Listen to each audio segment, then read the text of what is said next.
Good afternoon. Welcome to Business Today. Being a Friday, you understand, is Bizchat Weekly. And this is a segment where we, take a look at the biggest stories across the week and also emerging issues in the world of business and how it affects you. So this wonderful afternoon, I am joined by Ken Gishinga from CBD, and we also have Mr. Ahoro Ndoho joining us via Zoom link. We're meant to understand at the comfort of his office or home. I'm not sure where exactly, but gentlemen, thank you very much. My name is Nogip Kimboy. We start today on a different note. We just hit the road running without wasting much time. We understand that it's less than a year into the next election, and the way we've been observing what is going on across the country, the politics has started. But we don't want to look at politics per se, because we have enough shows on KTN News to look at politics. We want to look objectively at some of the economic propositions that are being pushed in the political scene. And one of the issues that has been brought up is the issue of economic models and what fits into our system as a low middle income country. So starting off with Ken, when you talk about an economic system, we see what's being thrown left, right and center. There is bottom up, there is trickle down. When you look at economic models, what options are there from an economic standpoint? Many thanks, Noah. When we look at economic models, we really look at the factors of production, and that's really how does a country utilize its capital and its labor to create jobs. Now you'll find those on the bottoms-up philosophy are really pushing towards more labor-driven growth, really around job creation and creating more opportunities in terms of small business. If you look at the top-down, what we call the trickle-down, is more on the infrastructure side, is more on capital investments, capital infrastructure, roads, bridges, and the argument they make is when you create this infrastructure, then people have the opportunity to create businesses and create jobs. So the questions Kenyans will have to answer in about 360 days is which of those two models speaks to Kenyan reality today. Definitely. Mr. Ahoro Ndoho, let me rope you in. We've had two models, as Ken has described. We have one coming from the bottom up, and we have one trickling down. And these two, they are not independent of each other, if I'm not wrong. They kind of complement each other, if I'm not wrong, Mr. Ndoho? It speaks to a bias of policy. They are sort of describing different ends of what we'd call the economic activity of a country and the policy or the compass around which you set the economy to. So the idea of bottom-up is basically, as my colleague has said, how do you make sure that the benefits of economic growth go directly to the people at the bottom? While the trickle-down says, you just grow the economy, if the rich get richer, eventually that trickles down to everyone else. And so they are related, but economy like Kenya, there are very few economies that are like Kenya, and where the potential for actually having a broad-based growth is actually very strong because we have a much stronger public sector than our neighbors. And so the debate around policy is really saying that now we've done, I think you could almost argue we've had a fairly long time of trickle down. Maybe it's time for bottom up. But I think it's also more nuanced than that, and I hope we can get to some of the meat of that. Definitely. And we have to take a look at where we are, because we can't ignore the fact that, the impact of COVID, that is immediate, but also looking at the economic history of the country, the decisions that we've made to be where we are economically, looking at these models and their propositions. How would you advise, as an economist, Ken, how would you advise, how does Mwananchi choose what will work out best for them? Many thanks, Noah. If you look at the economic history of any country, whether it's Kenya or the United States, the first focus is always around government spending and creating infrastructure. And that's really is around fiscal policy and is what is called Keynesian economics, where you spend a lot of money really building roads and bridges and infrastructure, investing in education, in healthcare. Over time, that becomes a bit old because now the people who are graduating from your universities now need jobs. So what you need now is a job-creating machine. And really, that's now the space of monetary policy. So you'll see economists like Friedman will talk about now how do we get capital to businesses. So I think Kenya has run its course in terms of infrastructure investments. We have decent roads, we have decent highways. I think now what Kenya really and badly needs is a job creation machine, which means putting money in the hands of entrepreneurs to create businesses, because the private sector has a much better track record of creating jobs than the public sector. So I think the big discourse is the model, the infrastructure-led model has run out its course, and what is needed now is a job creation machine. Mr. Ndoho, do you concur with Ken Gishinga's proposition focus now should be creation of jobs, or there's still more to be done? Yes and no. My view is that it's true that we've run, in a sense, a fast course, because we've been on a 20-year building a frenzy of infrastructure. But the question around the next part, job creation has become a very difficult and very challenging proposition in a modern day for several reasons. One of them is the fact that there's a limit to how much government can create jobs if it doesn't first create an enabling environment. And so for me, the idea around monetary policy, and in fact, even fiscal policy, I would say it's time to change even the very nature of how fiscal policy itself is. In other words, how government spends money. And there are two ways of doing that. One is, of course, government getting out of borrowing. The fact that government has been borrowing for the last basically 10 years has meant there's been no credit available for the private sector. And so to that extent, then that needs to change. Secondly, is the spending of government needs to now move to spending it on small business. Across the board, you need to use both tools, both economic levers, both the fiscal policy, government spending, and of course, monetary policy, how money works in the economy. And to be honest, both of them now need to become a new model that really merges the two, is one that says SME first. A small businessman, wherever they are, they must be the king and the queen of this economy going forward. Because it's really there. The private sector, you could even say that the public sector is a derivative of the private sector. In other words, the public sector exists and is financed because it taxes the private sector. So must create an enabling environment. And in a sense, the government get out of the way so you can let small business to really grow and recover. And until you do that, especially post-COVID, because a lot of small business were destroyed, that's a place really that the big debate needs to happen. It can be bottom-up or trickle-down. Ultimately, Wajiko in the middle is about creating an environment where you can do business without ever worrying about being victimized by either the system or the policies. Yeah, very, very critical points right there, Mr. Ndoho.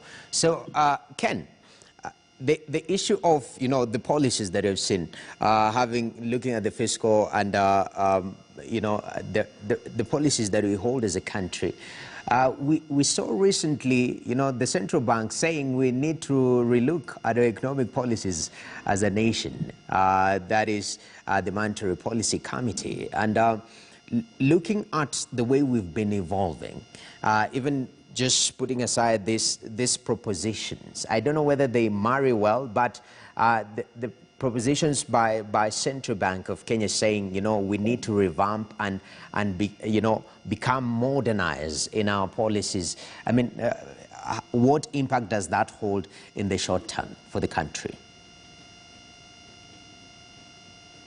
I think the notion by the central bank to modernize the monetary policy was a good move. But I think it fell short on many areas because it failed to look at unemployment. And I've always said what Kenya badly needs right now is jobs. So we need to have a monetary policy that is not only looks at inflation, which they do very well, but to really monitor the level of unemployment. And that's the reason today none of us can ever answer the question, what is Kenya's unemployment rate? Because there is no statistic that we can point to in a serious way. Compare that to the West, where you can get these numbers every first Friday of the month. So I think what really needs to happen is to really look at the business as the opportunity to create jobs. And you have to ask ourselves, what are the things that hurt businesses today? Number one is we have a very regressive tax policy that's very heavy on VAT. Almost everything in this country has VAT applied to it. Number two, we need to look at bank rates. The lending rates of 14% are still very high for the normal business. So most businesses lose their profits to interest rates, which they have to service. And I think now number three is now how do we create a fund at the county level that can create businesses at the county level, because far too much economic activity takes place in Nairobi. How do we get businesses in all the 47 counties? And I think any candidate who comes up with a policy that can create about 10,000 businesses in every county, I think that will be really the candidate who will be speaking to the hearts and minds of Kenyans. Mr. Ndoho, I mean, these reforms that you're seeing from our policy players like, the CBK coming in and saying we need to revamp our policies and modernize them. Is that a good foundation where, as a country, even as we go towards the election period, we can start interrogating some of the economic propositions that people who are vying for offices are kind of giving to Kenyans out there? To some extent, I wonder that it's only being discussed at a very...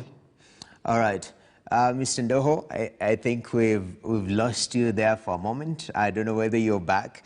But with that said, Ken, there's actually I've seen today, is it one of the people who are hoping to vie for presidency, they had a round table to discuss some of the economic propositions.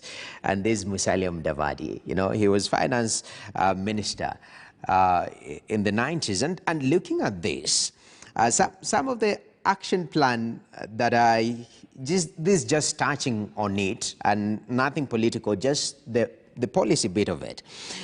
He plans to create a debt regulatory institution within the first year if he gets into office. But the issue of debt has always been critical in our discussion and very polarizing, so to say, because at one side, the people argue you need debt to develop, okay? You need to borrow. And other people are saying we are overborrowing, so that needs to drop. So creation of, a debt regulatory institution, how does that sit with you? Well, you're right, Noah. One of the key pillars of Musalia's economic policy has to look at public debt and how to tame it, because you're right, debt can crowd out private sector and it can expose the country to many challenges which the country is facing right now. When I looked at the policies that he has highlighted, however, I found a number of errors. Well, the one good thing, he talks about that entity, but I think he also focused on the distinction between foreign debt and domestic debt. And it kind of appears that he favors foreign debt over domestic debt. And for me, that's a big error. In as much as domestic debt can crowd out the private sector, foreign debt is far more dangerous to an economy because it's exposed to exchange rate risk. So if the exchange rate even moves by a shilling or two, the country can go deeper and deeper into debt. So if you had to reduce either foreign or domestic, you really want to reduce foreign debt first before looking at domestic debt. In the issue of the debt management body, I think there's already, Treasury has already set up an entity within itself to be able to look at that. But also, if you look at another point that Musalia raised was on the issue of refinancing expensive government debt, which again, I think it's a great idea on paper, but in terms of practicality, you might get into some difficult geopolitics. And I'll give you an example. If you look at China, if China decides to lend to the Kenyan government, it will necessarily use Exim Bank or one of the Chinese banks to lend to Kenya. There's no way you can distinguish between the government and the state-owned banks. So in as much as you'd want to refinance that debt by that bank, as long as you're interested in a bilateral relationship with China, it'll be very difficult. So I think they need to refine their thinking, but I think they need to move closer towards jobs, because debt is a problem, but it's a symptom of a problem, because the problem is lack of jobs. You know, the American economy, the Japanese economy, they have high levels of public debt, but they also create a high amount of jobs. So I think Musalia's campaign needs to, yes, identify debt as a problem, but they need to link it to job creation, because that's what Kenyans really feel on a day-to-day basis. Yeah, Mr. Ndoho, yes, this issue of debt, public debt, it seems to be one of those, sticks that one person can use and point to the other, and it's very polarizing. From your take, creation of debt regulatory institution, these are some of the proposals you are getting out there. And just the discussion around debt. In fact, is proposing to restructure our debt portfolio and move, renegotiate our foreign debts, which we've seen over the pandemic period also happening, renegotiating the debts that we hold. But the debt discussion and where we are heading politically, how should Kenyans interrogate the issue of debt, of Kenya's debt? Well, I would say the first thing you need to do, like I've said many times, debt is a symptom. It's not a disease. The disease is expenditure, and too much expenditure is exactly the same as your private wallet.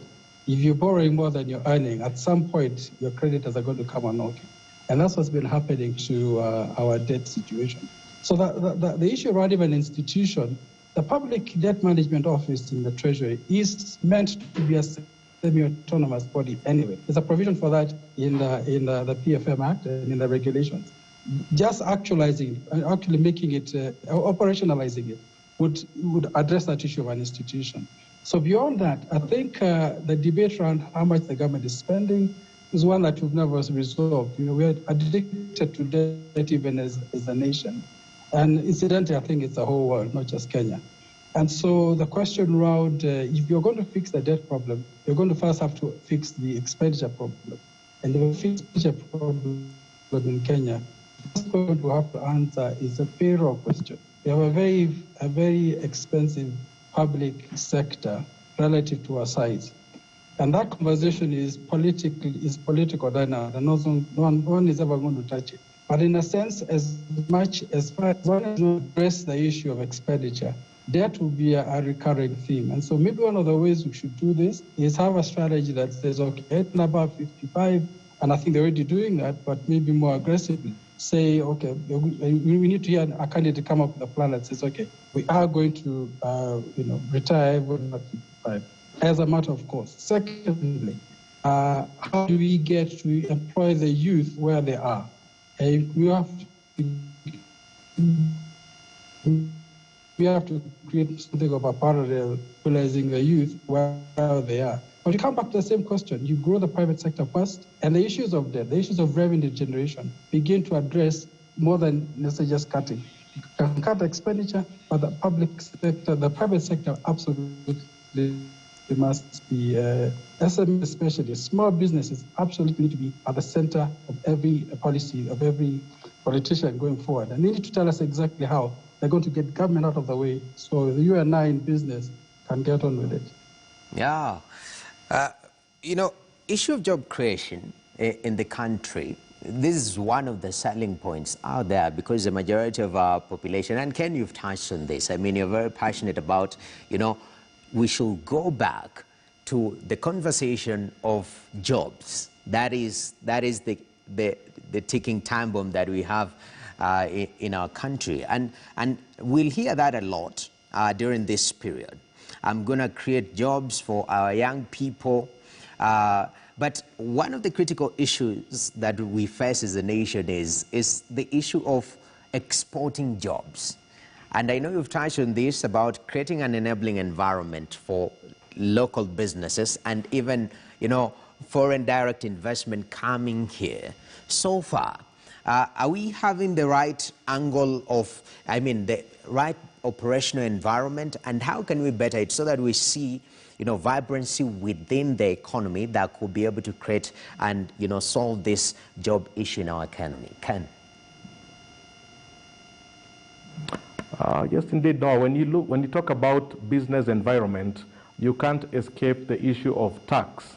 And what I've always said is we need to have progressive tax policies, not regressive tax policies. What we have in Kenya is really more on taxes on everything that would help you do a business, whether it's data, taxes on your data, taxes on your food, taxes on fuel, and that really creates a lot of deadweight loss across the economy. We need to move towards a progressive tax policies, one that is proportional to one's income and one that is just. That's one. But of course, you need to have a favorable interest rate environment. You cannot do a business when you're servicing loans at 14%. And for example, Noah, if you bought a piece of land in Kenya, let's say you took a loan from a bank and the bank lent it to you at 14%. Let's say you bought a piece of land and that land appreciates at about 5, 6,